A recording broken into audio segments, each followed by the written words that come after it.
अमेरिकी राष्ट्रपति ट्रंप ने भारत को 26% का करंट दिया है और इससे नुकसान ये हुआ है कि भारतीय जीडीपी को 2.5 लाख करोड़ से ज्यादा का झटका लगा है। आप लोगों के लिए समझना है कि आपके लिए महंगाई कैसे बढ़ेगी, आपके लिए बेरोजगारी कैसे बढ़ेगी। और सदन में आज भड़के हैं राहुल गांधी। रिमझिम के 5 पॉइंट्स में देखिए, सबसे पहला पॉइंट ट्रंप का भारत को ये 26% वाला झटका क्या है। दूसरा देखिए, और आपको आसान भाषा में समझना है, क्या भारतीय जीडीपी से 2.5 लाख करोड़ रुपए से ज्यादा गायब हो जाएंगे। तीसरा है, संसद में भड़के हैं राहुल गांधी, क्या आपके लिए महंगाई और बेरोजगारी बढ़ जाएगी। चौथा है, किस तरीके से ट्रंप के फैसले से पूरी दुनिया में कोहराम मच गया है और दूसरे देशों ने तो रिटेलिएशन भी शुरू कर दिया है। पांचवा है, ट्रंप से निपटने के लिए क्या करना बेहद जरूरी है और भारत ऑलरेडी क्या कर रहा है। नमस्ते, मेरा नाम रिमझिम जेठानी और आप रिमझिम के 5 पॉइंट्स देख रहे हैं। सबसे पहले देखिए, अमेरिका के राष्ट्रपति डोनाल्ड ट्रंप लिबरेशन डे मना रहे हैं अप्रैल 2 को। उन्होंने कहा कि भाई अब मैं सब पे टैरिफ लगाऊंगा, और पहले तो उन्होंने ये रेसिप्रोकल टैरिफ कहा था। लेकिन ट्रंप के बारे में एक बात कहनी पड़ेगी कि जो वो बोलते हैं वो तो करते हैं, लेकिन जो वो नहीं बोलते वो डेफिनेटली करते हैं। सबको कहा कि अगर तुम 100% लगाओगे तो हम 100%, लेकिन अब उन्होंने थोड़ा डिस्काउंट दे दिया है। किया ये है कि एग्जैक्टली रेसिप्रोकल टैरिफ नहीं लगाए हैं, लेकिन उसका आधा लगा दिया है। मैं आपको बताती हूँ, लेकिन आप एक आंकड़ा देखिए, अभी अमेरिका का ट्रेड डेफिसिट कितना है, $1.2 ट्रिलियन।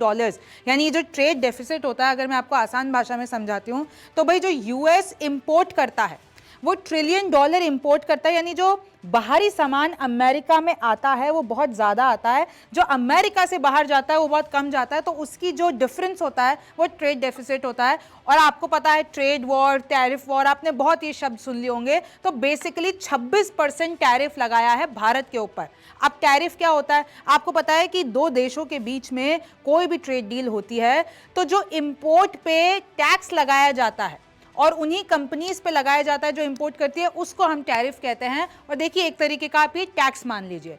तो डोनाल्ड ट्रंप ने क्या किया है, सबसे पहले तो एक बेस टैरिफ लगाया है 10% का। यानी जितनी भी कंट्रीज भेजना चाहती है अपना सामान इधर अमेरिका में, उनके ऊपर 10% टैरिफ लगेगा। This in itself is a sharp increase from the pre term. यानी अब देख लीजिए, अप्रैल 5 से एक बेस टैरिफ लगाया जाएगा 10%। पहले ये कितना था, 2.5%। तो आप देखिए जो ट्रेड डील में कितना ज़्यादा अब डिफरेंस आने वाला है। अच्छा, यूएसए ने रेसिप्रोकल टैरिफ पे डिस्काउंट दिया है। ट्रंप कहते हैं कि हम बहुत ही काइंड पीपल हैं, बहुत ही दयावान लोग हैं। हमने कहा था कि हम एग्जैक्टली लगाएंगे, लेकिन हम डिस्काउंट दे रहे हैं। लेकिन उसमें भी बहुत बड़ा झटका है भाई। और ये जो डिस्काउंटेड रेसिप्रोकल टैरिफ है ये अप्रैल 9 से लगेगा। तो एक तारीख तो हो गई अप्रैल 5 और एक हो गई अप्रैल 9। अब मैं आपको बता देती हूँ कि किस तरीके से और किन किन देशों पे टैरिफ लगाया गया। सबसे ज़्यादा कंबोडिया पे लगाया गया है। यानी ये जो ट्रंप ने बताया है, जो अमेरिका के आंकड़ों ने बताया कि भाई 97% कंबोडिया लगाता है अमेरिका के ऊपर। तो अब अमेरिका 49% कंबोडिया के ऊपर लगाएगा। ये सबसे ज़्यादा 49%। अगर आप इसमें देख लेते हैं, बांग्लादेश पे 37% ट्रंप ने टैरिफ लगाया है, 34% चाइना के ऊपर लगाया है और इंडिया के ऊपर लगाया है 26%। पाकिस्तान के ऊपर लगाया है 29%। अब आप देखिए, जो भारत अमेरिका के ऊपर टैरिफ लगाता है वो है 52%, और जो ट्रंप ने हमारे ऊपर लगाया उसका आधा देख लीजिए, 26%। हालांकि ट्रंप ने धमकी दी थी कि जितना तुम लगाओगे उतना मैं लगाऊंगा, लेकिन उनको पता चल गया कि अगर वो ऐसा करेंगे तो लिटरली बहुत ज्यादा विनाश हो जाएगा। और देखिए, ये जो किया है ना, इससे भी कोई कम विनाश नहीं हुआ है। सबसे पहले आप ये भी आंकड़ा देख लीजिए, ईयू के ऊपर यानी यूरोपियन यूनियन के ऊपर 20%, इजराइल के ऊपर, भाई इनका इतना ज्यादा अच्छा साथी है इजराइल ने, यानी नेतन्याहू जो प्राइम मिनिस्टर है इजराइल के, उन्होंने तो सारे यूएस के प्रोडक्ट्स पे टैरिफ हटा दिया था।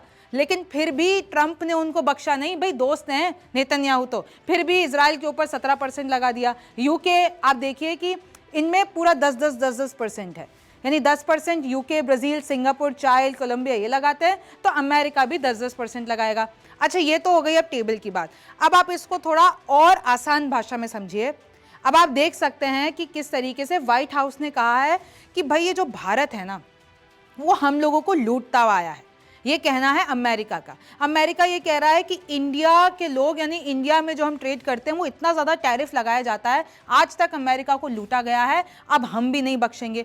और भारत ऐसा करता है कि इतने सारे केमिकल और ये जितने भी टेलीकॉम प्रोडक्ट्स हैं, मेडिकल डिवाइसेस है, इतने सारे उनकी फॉर्मेलिटीज़ हैं, इतने सारे सर्टिफिकेट्स हैं, यानी अमेरिकन कंपनीज बिजनेस कर ही नहीं सकती है भारत में, बहुत ही मुश्किल है। तो देखिए, बहुत उल्टा सीधा बोला, और आपको पता है ट्रम्प जब से सत्ता में आए तब से उल्टा सीधा ही बोल रहे हैं। इधर विपक्ष तो आरोप लगा रहा है कि देखो भाई दोस्त ने क्या कर दिया, मोदी जी के दोस्त ने क्या कर दिया। राहुल गांधी भी आज भड़के हैं संसद में, कहा है कि जो फॉरेन पॉलिसी है बीजेपी की वो स्पाइनलेस ट्रेडिशन है, यानी सबके, कोई भी गोरा आदमी देख के, कोई भी फॉरेनर देख के लोग झुक जाते हैं, यानी मोदी सरकार की बात हो रही है। और इनफैक्ट सवाल पूछा है कि जो 26% टैरिफ लगाया है इसका मोदी सरकार क्या करेगी। हालांकि इसमें सरकार का भी जवाब आया है कि अभी हम सोचने समझने की स्थिति में हैं और डील कर रहे हैं, सोच रहे हैं, प्लान बना रहे हैं कि क्या किया जाए। लेकिन विपक्ष अभी हमलावर है।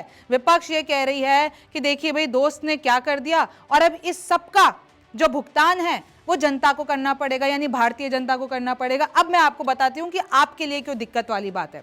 भारत की जीडीपी में 0.72% गिरावट संभव है, एक रिपोर्ट का कहना है। जितने भी बड़े एनालिस्ट हैं, थिंक टैंक्स है, वही समझते हैं 0.72% की अगर जीडीपी में गिरावट होती है, यानी $31 बिलियन, बहुत बड़ा आंकड़ा है। इसको अगर आप रुपीस में कन्वर्ट कर देते हैं 2.6 लाख करोड़ रुपीस, इतना नुकसान हमारी इकोनॉमी पे हो सकता है। और आपको तो पता ही है, जब से उन्होंने ऐलान किया है और आज तो लग गया है, तो हमारा मार्केट भी तो गिरता है, हमारा शेयर मार्केट, स्टॉक मार्केट, ये भी तो गिरता है। और फिर उस पर कितना नुकसान होता है इन्वेस्टर्स को, और इनडायरेक्टली आपकी जेब पे नुकसान होता है। अब देखिए, अगर ऐसा सब कुछ होता है तो ऑब्वियसली अमेरिका से जो भारत की ट्रेड डील है उस पर इम्पैक्ट आएगा। अब इम्पैक्ट आएगा, अब आपको पता है कि यूएस लिटरली एक सेंटर है पूरी ग्लोबल डील्स का। तो अब अगर भारत के रिस्पेक्ट में सोचते हैं तो इन्वेस्टमेंट कम होगा, ट्रेड पर असर आएगा, बेरोजगारी, यानी अब देखिए जितना भी एक्सपोर्ट है हमारा जो वहाँ पर जाता है तो वो कम हो जाएगा। एक्सपोर्ट इंडस्ट्री से जॉब से निकाले जाएंगे लोग, बेरोजगारी बढ़ेगी, महंगाई बढ़ेगी, यानी आपके लिए सामान महंगा हो जाएगा। क्योंकि भाई अगर जब भी ऐसी कोई सिचुएशन आती है तो रुपी कम होता है और डॉलर ऊपर चला जाएगा। तो अगर रुपी कम होता है तो आपके लिए महंगाई बढ़ेगी, रुपए की कीमत गिरेगी और डॉलर ताकतवर हो जाएगा। अब आप आगे और सुन लीजिए कि कितने बड़े सेक्टर्स हैं जिन पर भारी मार पड़ी है। $14 बिलियन कीमत का ये जो पूरा हमारा इलेक्ट्रॉनिक्स मार्केट है, इन पर असर पड़ेगा। $9 बिलियन कीमत का ये जो जेम्स और ज्वेलरी है उस पर असर पड़ेगा। ये बड़े सेक्टर्स हैं जो हिट हुए हैं। तो आप ऐसा, एक तरीके की रिपोर्ट्स बहुत सारी कह रही है कि जितना हमने सोचा था उतना नुकसान नहीं होगा, लेकिन मैं आपको बता रही हूँ अंदरूनी तौर पर कौन कौन से बड़े सेक्टर हैं जिस पे असर पड़ेगा। हालांकि देखिए, जो ऑटो पार्ट्स और एल्यूमिनियम सामान है उस पर 25% ही लगेगा, उस पर 26% नहीं लगेगा। लेकिन ये भी बहुत बड़ी बात है। ये भी अगर आप देखते हैं ग्लोबल लेवल पे और कोई भी ग्लोबल डील करने के रिस्पेक्ट में और यूएस के हिसाब से बहुत महंगा, यानी जो अमेरिका के सामान हैं वो भारत में महंगे हो जाएंगे, इंपोर्टेड गुड्स महंगे हो जाएंगे। $9 बिलियन कीमत के जो फार्मास्यूटिकल सामान हैं उनको बख्श दिया गया है। ट्रंप को पता है कि अगर वो ये नहीं बख्शते ना तो अमेरिका में दवाइयों के लाले पड़ जाते, क्योंकि भाई सस्ती दवाइयां जाती हैं यहाँ से। तो अगर वो इस पे भी लगा देते टैरिफ तो भाई उनको नुकसान होता। हालांकि हमारी इंडस्ट्री को भी होता, लेकिन उनको भी नुकसान होता। टैरिफ से बचने के लिए अमेरिका में बनाए प्रोडक्ट, ट्रंप की यही है। ट्रंप चाहते हैं कि अमेरिका सबसे बड़ा देश बन जाए, हम सबसे अमीर हो जाएं, और अगर आपको अमेरिका के साथ कोई भी डील करनी है, कोई भी बिजनेस करना है, तो भाई आप अमेरिका में आओ, वहां प्रोडक्ट बनाओ और फिर लेके जाओ। नौकरियां और कारखाने अमेरिका लौटेंगे, ये जो सब बाहर चली गई है वो सब वापस अमेरिका लौटेंगे और यूएस सबसे अमीर बन जाएगा। अच्छा, ऐसा नहीं है कि सिर्फ पूरी दुनिया भर में नुकसान हो रहा है। अमेरिका ने जो टैरिफ लगाया है, यानी ट्रंप ने जो टैरिफ लगाया है, तो उनके देश को भी नुकसान हो रहा है। वहीं के ही जो ऑपोजिशन वाले लोग हैं, जो कि ट्रंप से जो विरोधी पार्टी के लोग हैं, उसमें से एक भारतवंशी सांसद है, वो कहते हैं कि टैरिफ लगाने से अलग थलग पड़ेगा यूएस। अब यूएस पे कौन भरोसा करेगा?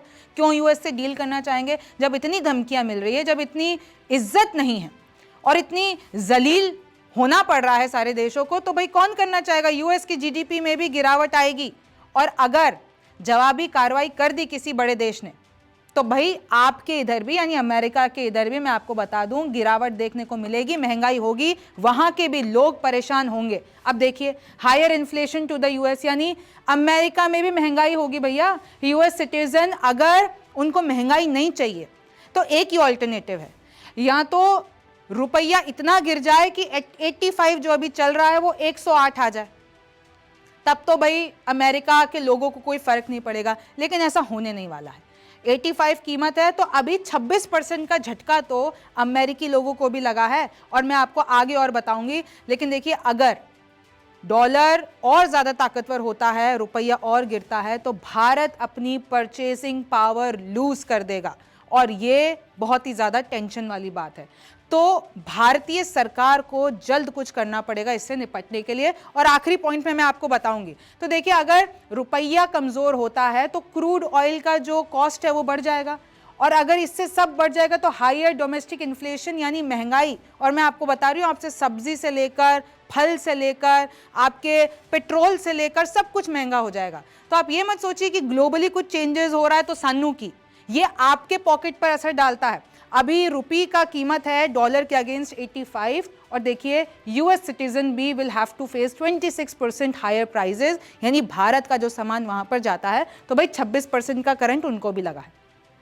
और अगर ऐसा ही चलता रहा तो अमेरिका में भी महंगाई की एक बड़ी लहर आएगी और भारत में भी आ सकती है। तो ऐसा और देखिए और बुरे से बुरा क्या हो सकता है, स्टैगफ्लेशन। स्टैगफ्लेशन एक शब्द है जो कि ये बताता है कि ग्रोथ तो किसी भी कंट्री की वैसी रुकी हुई रहती है, लेकिन महंगाई बढ़ती जाती है। तो उस पर्टिकुलर चीज को कहते हैं स्टैगफ्लेशन, और अगर ये आ गया ना तो पॉलिटिकल फॉल आउट भी हो सकता है, बहुत बुरे परिणाम हो सकते हैं। The rest of the world too will slow down. सिर्फ अमेरिका और इंडिया नहीं, पूरे ग्लोबल ट्रेड के मामले में सब कुछ धीमा हो जाएगा, हर किसी को हायर प्राइजेस फेस करनी पड़ेगी। अच्छा एक और तरीका है, मैं आपको बता दूं, आंकड़े ये बताते हैं यूरोप अगर बहुत शानदार तरीके से रिएक्ट कर देता है। क्यों? क्योंकि देखिए यूएस जो है, अगर हम ग्लोबल ट्रेड में देखते हैं 13% यूएस की हिस्सेदारी है, लेकिन यूरोप की हिस्सेदारी कितनी है? 38%। तो अगर यूरोप कुछ कमाल कर देता है तो ऐसा हो सकता है कि भाई अगर एशिया और यूरोप के बीच में इतने संबंध मजबूत हो जाए तो वो जो ग्लोबल ट्रेड है, ये जो अमेरिका के सब निर्भर हैं, तो अमेरिका धीरे धीरे अलग थलग हो जाएगा, नीचे गिरता जाएगा। और अगर यूरोप और एशिया मिल जाते हैं तो ये जो ट्रेड वॉर है, टैरिफ वॉर है ना ट्रम्प का, उसको भेदा जा सकता है। क्योंकि आप देख लीजिए सामने है US accounts for just 13% of trade, और यहां पर यूरोप का है 38%। तो आप आगे देखिए कि किस तरीके से ट्रेड वॉर जो अभी चल रहा है वो अभी कुछ वक्त के लिए पूरी दुनिया को दर्द देने वाले हैं, और ये महंगाई के रूप में होगा। अब देखिए ट्रम्प से निपटने के लिए क्या करना बेहद ज़रूरी। एक तो मैंने यूरोप वाला आपको एग्जाम्पल दे दिया, दूसरा जवाबी टैरिफ के बजाय भारत का बातचीत पर जोर। भारत ये चाहता है कि बातचीत करके हम इस चीज से निपट सके, लेकिन एक और चीज भारत को करनी पड़ेगी। भारत को ये करना पड़ेगा कि भाई उनको अपने टैरिफ कम करने होंगे, क्योंकि ट्रम्प ने क्लियर कर दिया है अगर सामने वाला टैरिफ कम लगाएगा तो हम भी कम लगाएंगे, यानी ये जो नेगोशिएशन है ना वो हो सकती है। तो भारत चाहता है कि चलो हम कुछ टैरिफ कम कर देते हैं, बातचीत कर लेते हैं, और ये जो अमेरिका हम पे टैरिफ लगाता है वो कम हो जाएगा। लेकिन देखिए रॉयटर्स की एक खबर है, उन्होंने ये बताया था कि भारत $23 बिलियन कीमत तक का टैरिफ घटा सकता है, और उससे आप ये मत सोचिए कि हमने कम कर दिया तो हमें भी तो नुकसान होगा ना, क्योंकि हम अभी तक इतना बड़ा टैरिफ लगा रहे थे, हमारा मार्केट अच्छा चल रहा था, लेकिन अगर हम कम कर देते हैं टैरिफ कम, तो हमारे इन्वेस्टर्स, हमारे बिजनेसमैन, हमारे जितने भी डोमेस्टिक बिजनेसमैन हैं उनको नुकसान होगा। दुनिया में दूसरे देशों के साथ ट्रेड बढ़ाना, हमें ये भी करना पड़ेगा। और in fact India is already doing that. Free trade agreement, चाहे वो यूरोप हो चाहे वो यूके हो, तो देखिए सबसे हमने अभी बातचीत शुरू कर दी और हमारा मामला शुरू हो गया है। अब ट्रम्प के फैसले की बड़ी बात है, ट्रम्प ने दोस्तों को तो सजा दी है, दुश्मनों को मजा दिया है। अब यह आपको थोड़ा अटपटा लग रहा होगा, क्योंकि अक्सर लोग ऐसा करते नहीं है, दोस्तों को मजा देते हैं, दुश्मनों को सजा देते हैं। लेकिन देखिए जापान, दक्षिण कोरिया, भारत जैसे करीबियों, भाई बहुत स्ट्रॉन्ग एलाइज हैं अमेरिका के ये तीनों देश, उनको तो झटका दे दिया, उनको तो टैरिफ लगा दिया, भारी टैरिफ लगा दिया, लेकिन रूस और नॉर्थ कोरिया जैसे दुश्मनों को बख्श दिया। अच्छा, इसके पीछे अमेरिका ने यानी ट्रंप सरकार ने ये बताया है कि भाई रूस, नॉर्थ कोरिया, इन पे तो हमने पहले ही प्रतिबंध लगा रखे हैं, पहले ही हमने रिस्ट्रिक्शंस लगा रखे हैं, तो अब और कुछ लगाना, सैंक्शंस लगा रखे हैं, तो हमने इसलिए इनको बख्श दिया। लेकिन देखिए सवाल तो उठेगा, आपने रूस और नॉर्थ कोरिया को छोड़ दिया, बेलारूस को बख्श दिया, दुश्मन ईरान पर सिर्फ 10% लगाया है टैरिफ। हालांकि अमेरिका का कहना है कि ईरान से हमारा व्यापार ही कम होता है हम टैरिफ लगा के। भाई जितना भी होता है, दुश्मनों के ऊपर आपने टैरिफ वॉर नहीं लिया है, लेकिन आपने अपने एलाइज पर टैरिफ वॉर कर दिया है। इजराइल की उम्मीदों को झटका दे दिया, 17% बेचारों पे लगा दिया। बताओ, आपके इतने दोस्त हैं और नेतन्याहू तो उन्होंने तो सारे अमेरिकन प्रोडक्ट्स पे टैरिफ हटा दिए। अब दुनिया ये कह रही है कि जो ट्रंप ये तख्ती लेकर रेसिप्रोकल टैरिफ और धमकी पे धमकी दिए जा रहे हैं, तो डायर कॉन्सिक्वेंसेस फॉर मिलियंस, बहुत लोगों को, और इनफैक्ट ट्रंप सरकार को धमकी है कि अब जो इसका फैसला हम लोग करेंगे तो इसका अंजाम सही नहीं होगा। अब आप देखिए, यूएस एलाइज, जो मेजर यूएस एलाइज हैं, उनको भी बख्शा नहीं है ट्रंप ने, तो मतलब दोस्तों को एक चोटिल कर दिया। चाइना ने कसम खाई है कि हम तो अपने इंटरेस्ट बचा के रखेंगे, तो चाइना रिटेलिएट भी कर सकता है। Consequences will be dire. Europe ने ये कहा है कि देखो इसका अंजाम अच्छा नहीं होगा। अब देखिए, वर्ल्ड लीडर्स के बीच में इतनी बड़ी बड़ी धमकियां, यूएस की भी धमकी है कि तुम रिटेलिएट करोगे तो हम और बढ़ा देंगे। तो अगर ऐसे ही दुनिया चलती रहेगी तो भाई नुकसान किसका होगा? लोगों का होगा ना, ये तो आपस में लड़ते रहेंगे। तो अब यही बात आ जाती है कि टैरिफ वॉर की लड़ाई कितनी आगे जाएगी, कितना नुकसान करेगी। US stock market already drop कर गया है शार्पली।